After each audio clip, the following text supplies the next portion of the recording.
ദർശന പുണ്യം നേടി ഭക്തർ മലയിറങ്ങുന്ന ദിവസമാണ്. നമുക്ക് ശരണമന്ത്രത്തിൻ്റെ നാളുകൾ ഉള്ളിലിപ്പോഴും അവശേഷിക്കുന്നുണ്ട്. പക്ഷേ മകരവിളക്ക് തീർത്ഥാടനം അവസാനിച്ചു. നമുക്ക് സന്നിധാനത്തേക്ക് പോകാം.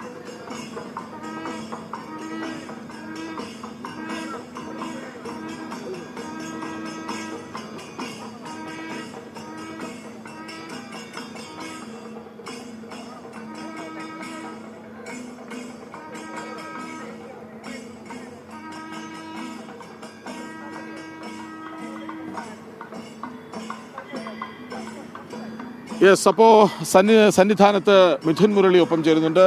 മിഥുൻ, ഈ ദർശന പുണ്യം തേടി ഭക്തരുടെ ഒഴുക്കായിരുന്നല്ലോ ഇന്നലെ സന്നിധാനത്ത്. ഇന്നിപ്പോൾ ഭക്തർ മലയിറങ്ങി താഴേക്ക് എത്തുകയാണ്. പൂർണ്ണമായും സന്നിധാനം ഭക്തരില്ലാത്ത ഒരു അവസ്ഥയിലേക്ക് പോവുകയാണോ? കാരണം എല്ലാ ഭക്തരും ഇന്നലെ ദർശന പുണ്യം തേടി കുറച്ചൊന്ന് വിശ്രമിച്ചൊക്കെ മടങ്ങിപ്പോവുകയാണല്ലോ മിഥുൻ.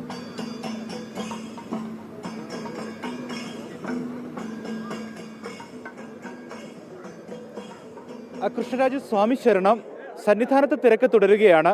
ഇന്നലെ മകരവിളക്ക് ദർശന പുണ്യം നേടി മകരജ്യോതി ദർശിച്ച് തിരുവാഭരണ വിഭൂഷിതനായ ഭഗവാനെ കണ്ട് നിർവൃത്തിയോടുകൂടി മലയിറങ്ങിയ ഭക്തരാണ്. ഇന്ന് ദർശനത്തിന് വേണ്ടി മണിക്കൂറുകൾ കാത്തുനിന്ന ഇന്നലെ നിയന്ത്രണങ്ങളൊക്കെ ഉണ്ടായിരുന്നത് കൊണ്ട് തന്നെ കാത്തുനിന്ന ഭക്തർ ഇപ്പോൾ സന്നിധാനത്തേക്ക് എത്തുന്നു. തിരക്കിൽ മാറ്റമൊന്നുമില്ല. രാവിലെ മുതൽ പുലർച്ചെ 3 മണിക്ക് നട തുറന്നപ്പോൾ മുതൽ സന്നിധാനത്ത് തിരക്ക് അനുഭവപ്പെടുന്നുണ്ട്. 19-ാം തീയതി വരെയാണ് ഭക്തർക്ക് ദർശനത്തിനുള്ള സൗകര്യമുള്ളത്. 20-ാം തീയതി പന്തളം കൊട്ടാരം രാജപ്രതിനിധി ദർശനം നടത്തി മലയിറങ്ങുന്നതോടുകൂടി ഈ വർഷത്തെ തീർത്ഥാടനത്തിന് സമാപനമാകും. മകരവിളക്ക് മഹോത്സവത്തിന്റെ ഏറ്റവും പ്രധാനപ്പെട്ട വിശിഷ്ടമായിട്ടുള്ള മറ്റു ചടങ്ങുകളിലേക്ക് കടക്കുകയാണ് ശബരിമല സന്നിധാനം. അത് പ്രധാനമായും മാളികപ്പുറത്ത് മണിമണ്ഡപത്തു നിന്നും 18-ാം പടി വരെയും പിന്നീട് ശരംകുത്തി വരെയുമുള്ള എഴുന്നള്ളിപ്പ്, ഒപ്പം കളമെഴുത്തുംപാട്ട്, മറ്റ് പന്തളം കൊട്ടാരം രാജപ്രതിനിധിയുടെ ശബരിമല ദർശനം, ഇങ്ങനെയുള്ള പ്രധാനപ്പെട്ട ചടങ്ങുകളിലേക്കാണ് ഇപ്പോൾ സന്നിധാനം ഇനിയുള്ള ദിവസങ്ങളിൽ മകരവിളക്ക് മഹോത്സവത്തിനോടനുബന്ധിച്ച പ്രധാനപ്പെട്ട വിശിഷ്ടമായിട്ടുള്ള ചടങ്ങുകൾ 4 ദിവസം, ആദ്യത്തെ 4 ദിവസം മണിമണ്ഡപത്തിൽ നിന്നും ശബരിമല സന്നിധാനത്തിൻ്റെ ഏറ്റവും പവിത്രമായിട്ടുള്ള വിശിഷ്ടമായിട്ടുള്ള ഇടമായ മണിമണ്ഡപത്തിൽ നിന്നും കൊടിമര ചുവട് വരെ 18-ാം പടിക്ക് താഴെ വരെയാണ് എഴുന്നള്ളിപ്പ് ഉണ്ടാവുക. അതിനുശേഷം 5-ാമത്തെ ദിവസം അത് ശരംകുത്തി വരെ എഴുന്നള്ളിപ്പ് നീളും. പിന്നീട് കളമെഴുത്തും പാട്ടാണ് മണിമണ്ഡപത്തിൽ നടക്കുന്ന, മാളികപ്പുറത്ത് നടക്കുന്ന പ്രധാനപ്പെട്ട ചടങ്ങ്. റാന്നിയിലെ കുന്നക്കാട് കുറുപ്പന്മാരാണ് പരമ്പരാഗതമായി ശബരിമലയിൽ കളമെഴുതുന്നത്. മകരം 1 മുതൽ 5 വരെ നടക്കുന്ന കളമെഴുത്തിൽ ബാലകൻ, വില്ലാളി വീരൻ, രാജകുമാരൻ, പുലിവാഹനൻ, തിരുവാഭരണ വിഭൂഷിതനായ ശാസ്താവ് എന്നീ രൂപങ്ങളിലാണ് കളമെഴുതുന്നത്. പിന്നീട് ഈ എഴുന്നള്ളിപ്പ് ഉണ്ടാകും.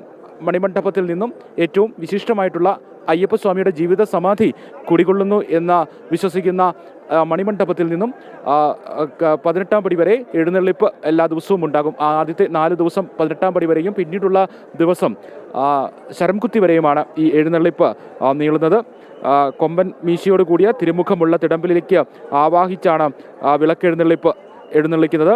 പന്തളം കൊട്ടാരത്തിൽ നിന്ന് കൊടുത്തയച്ച തിരുവാഭരണ വിഭൂഷിതനായിട്ടുള്ള ഭഗവാൻ, ആ വീരയോദ്ധാവിൻ്റെ തിരുമുഖമുള്ള കൊമ്പമീശയുള്ള ആ വീരയോദ്ധാവായിട്ടുള്ള ഭഗവാനെയാണ് സന്നിധാനത്തേക്ക് 18-ാം പടിക്ക് താഴേക്ക് എഴുന്നള്ളിക്കുന്നത്. അതിൻ്റെ 5-ാമത്തെ ദിവസം ഈ എഴുന്നള്ളിപ്പ് ശരംകുത്തി വരെ നീളുകയും ചെയ്യുന്നു. കളമെഴുത്തും പാട്ട് 5 ദിവസങ്ങളിലായിട്ട് മാളികപ്പുറത്ത് നടക്കുന്നു. മാളികപ്പുറത്ത് വലിയ കുരുതി പ്രധാനപ്പെട്ട ചടങ്ങാണ്. അത് നടക്കുന്നത് 19-ാം തീയതിയാണ്. ജനുവരി 19-ാം തീയതി ഹരിവരാസനം പാടി നട അടച്ചതിനു ശേഷം മാളികപ്പുറത്ത് വലിയ കുരുതി നടക്കും. 20-ാം തീയതി പന്തളം കൊട്ടാരം രാജപ്രതിനിധി ദർശനം നടത്തും. രാവിലെയാണ് ദർശനം. അത് ഭഗവാനെ സർവാഭരണ വിഭൂഷിതനായി യോദ്ധാവായി മണികണ്ഠ സ്വാമിയെ കാണണമെന്നുള്ള പന്തളം രാജാവിൻ്റെ ഭഗവാന്റെ മണികണ്ഠസ്വാമിയുടെ വളർത്തച്ഛൻ്റെ ആ ആഗ്രഹ സഫലീകരണത്തിൻ്റെ ഒരു വൈകാരികമായിട്ടുള്ള വിശ്വാസത്തിൻ്റെ പ്രതീകം കൂടിയാണ് പന്തളം രാജപ്രതിനിധിയുടെ ദർശനവും. അദ്ദേഹം മാത്രം ദർശനം നടത്തുന്ന ജനുവരി 20-ാം തീയതിയിലെ ആ ദർശന ക്രമീകരണവുമൊക്കെ അന്ന് രാവിലെ പന്തളം കൊട്ടാരം രാജപ്രതിനിധി ദർശനം നടത്തി മലയിറങ്ങുന്നതോടുകൂടി ഈ വർഷത്തെ തീർത്ഥാടനത്തിന് സമാപനമാകും. അന്ന് രാജപ്രതിനിധിക്ക് മാത്രമാണ് രാവിലെ ദർശനം ഉള്ളത്. 19-ാം തീയതി വരെയാണ് ഭക്തർക്ക് ദർശന സൗകര്യം ഉള്ളത്. ജനുവരി 18 വരെയാണ് നെയ്യഭിഷേകം ഉള്ളത്. ഈ രീതിയിലാണ് ഇനിയുള്ള ദിവസങ്ങളിൽ ശബരിമല സന്നിധാനത്തെ ദർശന ക്രമീകരണങ്ങൾ, ചടങ്ങുകൾ മുന്നോട്ട് പോകുന്നത്. എന്തായാലും വലിയ തിരക്ക് ഈ ദിവസങ്ങളിലും അനുഭവപ്പെടുന്നുണ്ട്. ഇന്നലെ മകരവിളക്ക് ദിവസം വലിയ തിരക്ക്, 1.5 ലക്ഷത്തിന് മുകളിൽ ഭക്തർ സന്നിധാനത്ത് മകരവിളക്ക് ദർശന സമയം, തിരുവാഭരണ വിഭൂഷിതനായിട്ടുള്ള ഭഗവാന്റെ ദീപാരാധന നടക്കുന്ന സമയമൊക്കെ സന്നിധാനത്ത് ഉണ്ടായിരുന്നു എന്നാണ് വിലയിരുത്തുന്നത്. ഒപ്പം തന്നെ അയൽ സംസ്ഥാനങ്ങളിൽ നിന്നുള്ള ധാരാളം ഭക്തർ സന്നിധാനത്ത് വിവിധ ഇടങ്ങളിലായി തമ്പടിച്ചിട്ടുണ്ടായിരുന്നു. പർണശാലകളൊക്കെ ഉയർത്തി ദിവസങ്ങളോളം കാത്തിരുന്ന ഭക്തരാണ് ഇന്നലെ വൈകിട്ട് വരെ സന്നിധാനത്തുണ്ടായിരുന്നത്. മകരജ്യോതി ദർശനത്തിന് ശേഷം വളരെ വേഗം സന്നിധാനത്തെ തിരക്ക് നിയന്ത്രണ വിധേയമാക്കുന്നതിന് വേണ്ടി മുഴുവൻ ഭക്തരെയും വളരെ വേഗത്തിൽ തന്നെ പമ്പയിലേക്ക് മലയിറക്കി. അതിനുശേഷം പമ്പയിൽ നിന്നും ഭക്തര് സന്നിധാനത്തേക്ക് മല കയറി തുടങ്ങുകയും ചെയ്തു. വലിയ തിരക്ക് ഫ്ലൈ ഓവറും നടപ്പന്തലുമെല്ലാം ഭക്തരാൽ രാവിലെ തന്നെ തിങ്ങി നിറഞ്ഞിരിക്കുകയാണ്. മകരവിളക്ക് തീർത്ഥാടന കാലത്ത് മണ്ഡലകാലത്ത് നമ്മൾ സന്നിധാനത്തെ കാഴ്ച എങ്ങനെയായിരുന്നു അതുതന്നെയാണ് മകരവിളക്ക് ദർശനത്തിന് ശേഷവും സന്നിധാനത്ത് തിരക്ക് അനുഭവപ്പെടുന്നത് എന്നുള്ളതാണ്. മരക്കൂട്ടത്തിൽ നിന്നും ബാച്ചുകളായി തിരിച്ചുകൊണ്ട് ഭക്തരെ സന്നിധാനത്തേക്ക് കടത്തിവിടുകയും ചെയ്തിരിക്കുന്നു. ഇനി ആ വിശിഷ്ടമായിട്ടുള്ള ഏറ്റവും പ്രധാനപ്പെട്ട ഉത്തരായന കാലത്തിലേക്ക് സൂര്യൻ്റെ പ്രവേശനമുണ്ടായിരിക്കുന്നു. ഏറ്റവും നല്ല നാളുകളാണ് ഇനി. ദക്ഷിണായനത്തിൽ നിന്നും ധനുരാശിയിൽ നിന്നും മകരം രാശിയിലേക്കുള്ള സംക്രമണം നടന്നിരിക്കുന്നു. ഉത്തരായന കാലത്തിന് തുടക്കമായിരിക്കുന്നു. ഉത്സവങ്ങളുടെ കാലമാണ്. അതിനോടനുബന്ധിച്ച് തന്നെ മകരവിളക്ക് മഹോത്സവം സന്നിധാനത്തിന് ഉത്സവങ്ങളുടെ ആ ഉത്തരായന കാലത്തിലേക്കുള്ള ആ പ്രവേശനത്തിന് തുടക്കമായി മകരസംക്രമം ആരംഭിച്ചിരിക്കുന്നു. അതോടൊപ്പം തന്നെ ഇനിയുള്ള ദിവസങ്ങൾ ശബരിമല സന്നിധാനത്തെ സംബന്ധിച്ചിടത്തോളം മകരവിളക്ക് മഹോത്സവത്തിൻ്റെ ഭാഗമായിട്ടുള്ള ചടങ്ങുകൾ തന്നെയാണ് നടക്കുന്നത്. അതിൻ്റെ ആ പ്രധാനപ്പെട്ട വിശിഷ്ടമായിട്ടുള്ള ചടങ്ങുകൾ കാണുക, ചടങ്ങുകൾ ദർശിക്കുക എന്നൊക്കെയുള്ള ആ ഒരു കാര്യമാണ്, കാത്തിരിപ്പാണ് ഭക്തരെ സംബന്ധിച്ചിടത്തോളം. സന്നിധാനത്തേക്ക് ഇനിയുള്ള ദിവസങ്ങളിൽ സന്നിധാനത്തേക്ക് എത്തുന്ന ഭക്തരെ സംബന്ധിച്ചിടത്തോളം പ്രധാനമായിട്ട് ഉള്ളത് അതിൻ്റെ വിളക്കെഴുന്നള്ളിപ്പ്, ഒപ്പം കളമെഴുത്തുംപാട്ട്, ഗുരുതി, ഈ ചടങ്ങുകൾ, പ്രധാനപ്പെട്ട ചടങ്ങുകൾ, ആ ചടങ്ങുകൾക്ക് സാക്ഷ്യം വഹിക്കാനുള്ള ഒരു കാത്തിരിപ്പ് കൂടി ഉണ്ടാകും ഇനിയുള്ള ഭക്തജനങ്ങൾക്ക് എല്ലാവർക്കും. അയൽ സംസ്ഥാന ഭക്തജനങ്ങളടക്കം കൂടുതലായി എത്തുന്നുണ്ട്.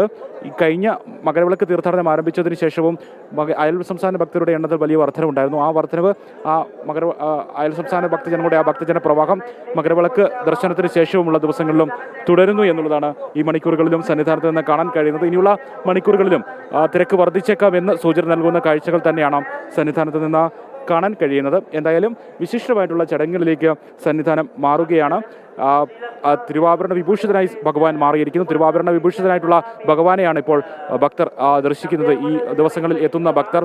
അതുകൊണ്ട് ഒരു പ്രത്യേകമായിട്ടുള്ള ഒരു പുണ്യം നേടിയ ദിവസങ്ങൾ കൂടിയാണ് ഈ ദിവസം. ജീവിത സമാധിയിലുള്ള യോഗനിദ്രയിലുള്ള ഭഗവാൻ യോദ്ധാവായി മാറിയിരിക്കുന്നു. തൻ്റെ വളർത്തച്ഛന് പന്തളം രാജാവിന് നൽകിയിരിക്കുന്ന ആ ഒരു ആഗ്രഹ സഫലീകരണം തന്നെ വർഷത്തിൽ ഒരിക്കൽ യോദ്ധാവായി ആഗ്രഹം സഫലീകരണമായി, തൻ്റെ പിതാവിൻ്റെ ആഗ്രഹ സഫലീകരണമായി വീരയോദ്ധാവായി ദർശനം നൽകാം എന്നുള്ള ഭഗവാന്റെ ആ ഒരു വാക്ക്, അതിൻ്റെ പൂർത്തീകരണം കൂടിയാണ് ഈ ദിവസങ്ങൾ, മകരസംക്രമ നാൾ മുതലുള്ള ദിവസങ്ങൾ എന്നുള്ളതാണ്. അതുകൊണ്ടാണ് മണിമണ്ഡപത്തിൽ നിന്നും ഭഗവാന്റെ ജീവിത സമാധി കുടികൊള്ളുന്ന മണിമണ്ഡപത്തിൽ നിന്നും 18-ാം പടി വരെയുള്ള എഴുന്നള്ളിപ്പ്, വീരയോദ്ധാവായി തിരുമുഖം ഉള്ള കൊമ്പമീശയുള്ള ഭഗവാനെ എഴുന്നള്ളിക്കുന്നു.